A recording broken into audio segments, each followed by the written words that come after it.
नमस्कार, मैं हूं आशीष वर्मा। मॉर्निंग कॉल में आपका स्वागत है। शुरुआत इस वक्त की हेडलाइंस के साथ।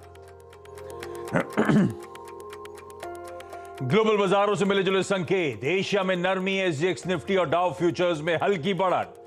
शुक्रवार को अमेरिकी बाजारों में रही गिरावट, करीब 1% फिसला नैस्डैक। आज बंद है जापान और यूके के बाजार। सरकार ने घरेलू कच्चे तेल पर विंडफॉल टैक्स 13,300 रुपए प्रति लीटर से घटाकर 10,500 रुपए प्रति टन की। डीजल पर एक्सपोर्ट ड्यूटी भी 3.5 रुपए प्रति लीटर घटी। एटीएफ पर एक्सपोर्ट ड्यूटी में भी मामूली कटौती। पीएम मोदी ने लॉन्च की लॉजिस्टिक पॉलिसी। देश में बनेंगे 35 multi modal logistic hub. Logistic लागत सिंगल डिजिट में लाने का लक्ष्य।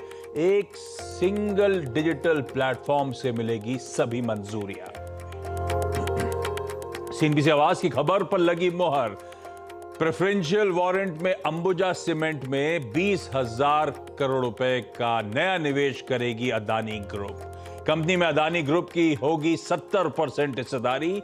साथ ही 6.4 अरब डॉलर में अंबुजा और एसीसी को खरीदने का सौदा हुआ पूरा। और डिफेंस शोरों में आज दिख सकता है तगड़ा एक्शन। भारतीय सेना ने gun, missile, drone, specialist vehicle जैसे कई साजो सामान खरीदने के लिए जारी किया टेंडर।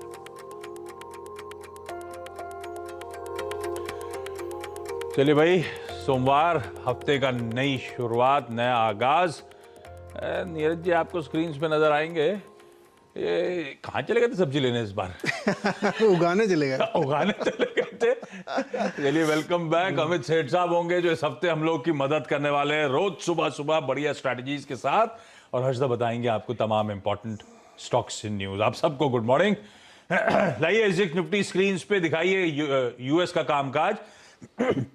एसजीएक्स निफ्टी कह रहा है हल्के हरे निशान के साथ शुरुआत करेंगे। करीब 25-30 अंक बढ़त के साथ शायद शुरुआत होती हुई आपको आज के सेशन में नजर आएगी। खैर, यूएस में फ्राइडे को फिर दबाव था। आधे से 1% की कमजोरी के साथ यूएस के बेंचमार्क्स कामकाज करते हुए नजर आए। हाँ, आज सुबह हल्के से ग्रीन शेड में आपको यूएस के बाजार नजर आएंगे। पर वो आधे से 1% जो हमने फ्राइडे को दबाव देखा, उससे पहले ध्यान रखिएगा, जब हम फ्राइडे को बंद हो रहे थे यूएस के फ्यूचर्स ऑलमोस्ट 1% तीनों बेंचमार्क्स दबाव में थे। तो हम ऑलरेडी उस तरह की उससे ज्यादा प्रेशर डाइजेस्ट करके गए हुए हैं। उससे कम दबाव एक्चुअल सेशन में। आज सुबह हल्के ग्रीन शेड्स में आपको फ्यूचर्स नजर आएंगे। तो तब और अब दरअसल डिफरेंशियल है। कहां छोड़ के गए थे यूएस के फ्यूचर्स, कहां इस समय खड़े हुए हैं, वो डिफरेंशियल ही है जो थोड़ा सा मूड माहौल सुधारने की कोशिश करता हुआ। लेकिन बहुत इंपॉर्टेंट वीक हमारे सामने। कल से फेड की वो 2 दिनों की बैठक की शुरुआत होती हुई नजर आएगी। तो पहले ग्लोबल क्यूज को पर्सपेक्टिव में रख लें, उसके बाद आज की स्ट्रैटेजी। ये फेड के लिए वापस आए क्या आप? बिल्कुल। बुधवार की रात में जगह करना पड़ेगा क्योंकि बहुत इंपॉर्टेंट मीटिंग है। बहुत ही पूरे मतलब सिर्फ फेड ही नहीं है, यूरोप के भी बहुत सारे देशों, बैंक ऑफ इंग्लैंड को करना है, जापान को करना है, चाइना को करना है। मतलब 2 दर्जन कम से कम सेंट्रल बैंकर्स इस हफ्ते ब्याज दर तय करेंगे। और साथ ही पीएमआई बहुत सारे देशों की आनी है। असली खेल जो है वो यूएस में है। यूएस में अब फिर से वो डिबेट शुरू हो गई कि 75 बेसिस पॉइंट या 100 बेसिस पॉइंट होगा। लेकिन जिस तरीके की सिचुएशन दिख रही है उसमें 75 तो आप मान के चलिए। 100 बेसिस पॉइंट होगा कि नहीं होगा ये थोड़ा सा डिबेटेबल है। लेकिन इकोनॉमिस्ट इसमें बटे हुए हैं। कई का मानना है कि 1% भी हो सकती है। इसीलिए आप देखिए कि पिछले 3 हफ्ते से यूएस मार्केट गिरे हैं और बीता हफ्ता सबसे बुरा था जून के बाद से। तो एक रेंज लेके चल रहे हैं लोग कि नवंबर की जो मीटिंग होगी उस समय 3.5 से 4% तक ब्याज दरें होनी चाहिए यूएस में, जो कि अभी 2.25% है। तो अगर 1.75 की हाइक होती है तो 1.75 या 1 की हाइक बचती है। अगर 1 की हाइक हो जाती है तो भी आधा की बचती है। तो सिचुएशन ये है कि ब्याज दरें बढ़ेंगी। फ्रंट लोडिंग भी कर सकते हैं, बहुत सारे लोगों को ये मानना है, क्योंकि छोटे छोटे उपाय काम कर नहीं रहे तो हो सकता है फ्रंट लोडिंग करें। क्योंकि जॉब रिपोर्ट और हाउसिंग बिल्कुल ठंडा नहीं पड़ रहा, वहाँ पे अभी भी तेज़ी है। नौकरियाँ खूब मिल रही हैं, लोग स्पेंडिंग खूब कर रहे हैं और हाउसिंग के प्राइसेस नीचे नहीं आ रहे हैं। तो इन दो को अगर आपको तोड़ना है तो शायद फ्रंट लोडिंग करें। फ्रंट लोडिंग मतलब 75 मान के चलते एक की तरफ बढ़ जाए, एक की तरफ बढ़ जाए, तो ये बहुत लाइकली है। तो इसको ध्यान में रखना चाहिए। तो अगले 2-3 दिन बड़ा मुश्किल। अच्छा, उसके अलावा बहुत सारे देशों के हैं, बैंक ऑफ इंग्लैंड को बढ़ाना ही बढ़ाना है, उसमें कोई डाउट ही नहीं है। चाइना में पिछले 2-3 बार उन्होंने कट किया था, इस बार शायद वो न्यूट्रल छोड़ दें, या हो सकता है वो भी कुछ इंडिकेशंस थे। तो मुझे लगता है कि बाजार इसी के आसपास घूम रहा है।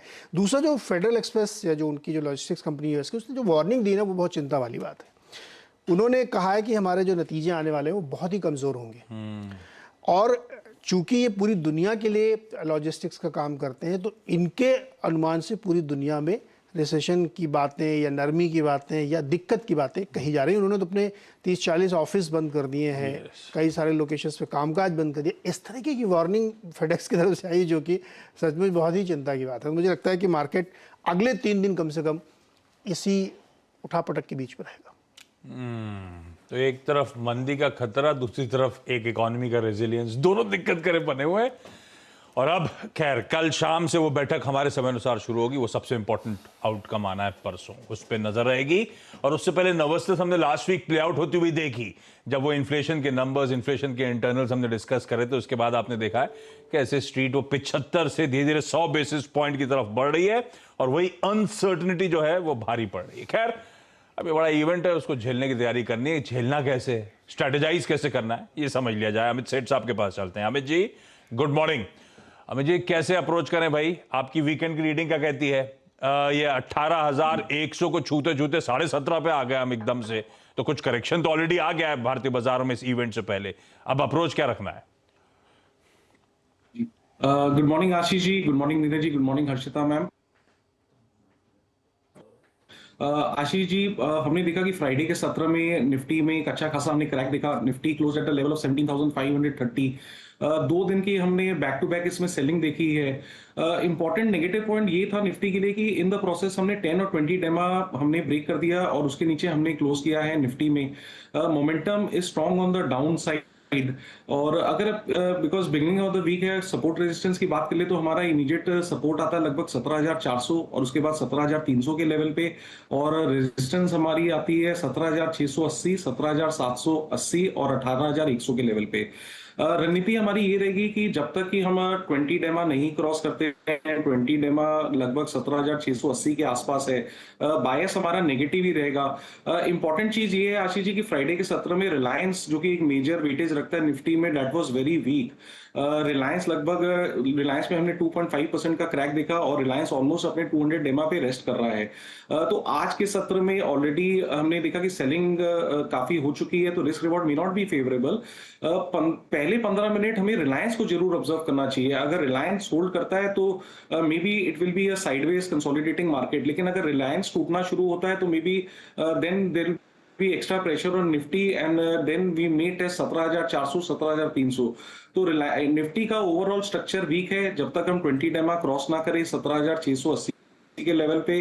पहले 15 मिनट रिलायंस पे जरूर नजर रखें। रिलायंस ही निर्धारण करेगा कि हम साइडवेज रहते हैं कि हम फर्दर नीचे जाते हैं। तो रिलायंस की कड़ी है निफ्टी के लिए।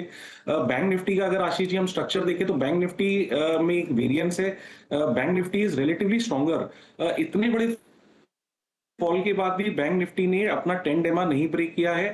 इसका एक स्ट्रॉन्ग सपेरिया आता है लगभग 10 डेमा के आसपास, जो कि 40,490 है, और 20 डेमा जो कि लगभग 39,860 है।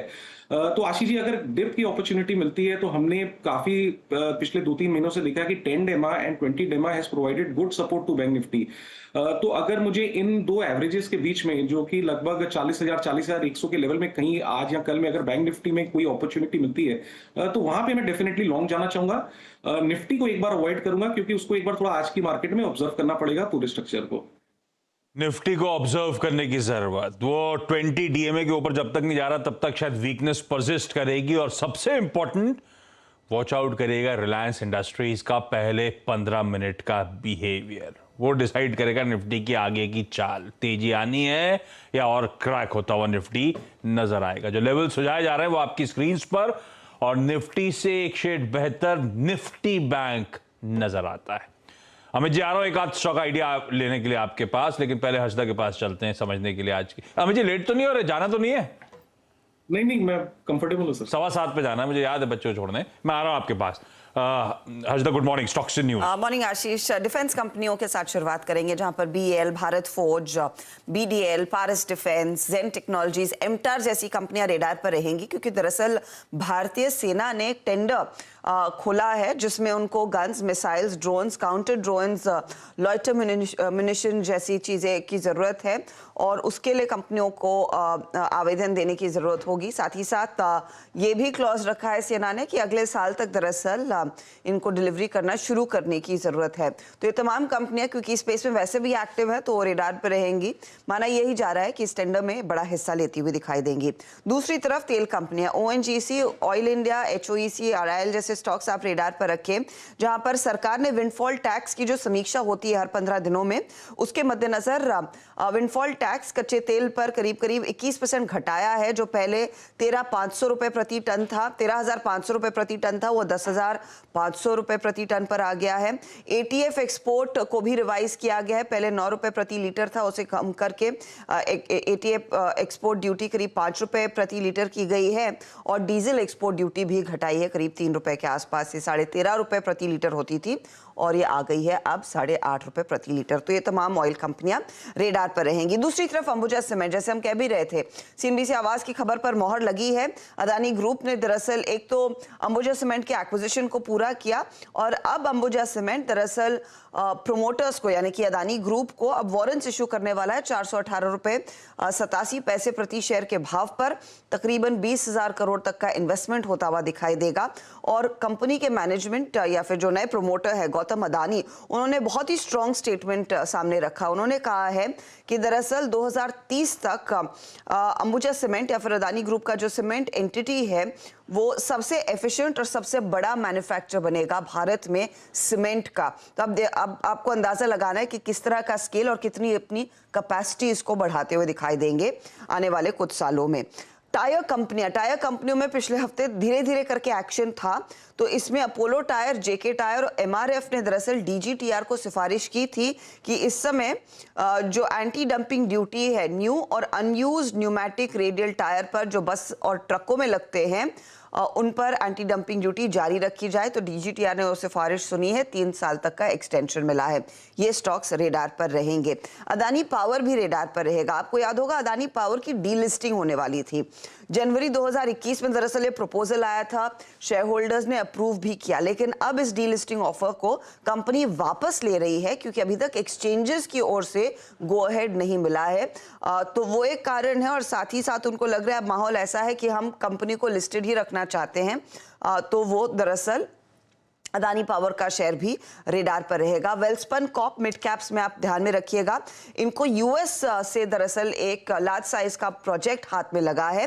ये कार्बन कैप्चर पाइपलाइन प्रोजेक्ट है, करीब 1 लाख मिलियन टन और ये पाइपलाइन की जो पूरी कैपेसिटी होगी करीब 1256 किलोमीटर में फैली होगी ये पाइपलाइन। उतनी पाइप्स इनको दरअसल डिलीवर करनी है, तो वो स्टॉक भी रेडार पर।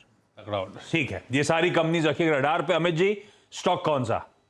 जी आशीष जी, एचडीएफसी लाइफ पे एक शॉर्ट कॉल है। HDFC is trading below all the moving averages और एक अप स्लोपिंग ट्रेंड लाइन का इसमें हमने ब्रेकडाउन देखा था फ्राइडे के सत्र में।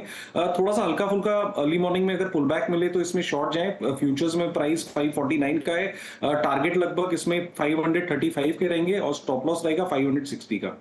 पुल बैक में बिकवाली करने का मन बनाइए, एचडीएफसी लाइफ कमजोर नजर आता है। Amit ji, thank you so much जुड़ने के लिए। क्विकली इस नोट पर छोटा सा ब्रेक के उस पार आज का इवेंट्स कैलेंडर।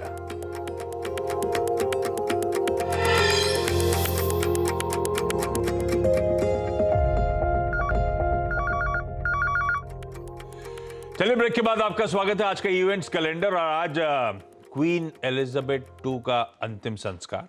आज यूके के बाजार बंद, बैंक हॉलिडे के चलते हैं। दूसरा, जापान के मार्केट्स आज बंद हैं, respect for aged day. China के आज एफडीआई आंकड़े आएंगे। अच्छा, कुछ इंपॉर्टेंट एक्स डिविडेंड्स हैं, वो जरा नोट डाउन रख लीजिएगा। बामा लॉरी इन्वेस्टमेंट्स में 30 रुपए का जो डिविडेंड एडजस्टमेंट था आज प्ले आउट होगा। इसी की पेरेंट बामा लॉरी का 6.5 रुपए का डिविडेंड एडजस्टमेंट। भारत बिजली का 30 रुपया, बिरला कॉर्प 10 रुपया, एलआईसी हाउसिंग फाइनेंस 8.5 और फाइजर का स्पेशल डिविडेंड है 30 रुपया। मैं ट्वीट भी कर दूंगा, थोड़ी देर में टीम बना के ग्राफिक विजुअली रख देगी आपकी स्क्रीन पे। तो कुछ इंपॉर्टेंट एक्स डिविडेंड्स हैं, सारे एडजस्टमेंट दरअसल आज स्क्रीन पे प्ले आउट होते हुए नजर आएंगे। इस नोट पर एक काम करना जाते थे, SGX 50 दिखा दीजिएगा, शेड ऑफ ग्रीन, लेकिन थोड़ा सा कॉशियस रहना है बाजारों को लेकर, अमित सेठ साहब मेंशन करके गए। मॉर्निंग कॉल यहीं समेटते हैं, ब्रेक के उस पार लौटेंगे सीधा सौदा के साथ। नमस्कार।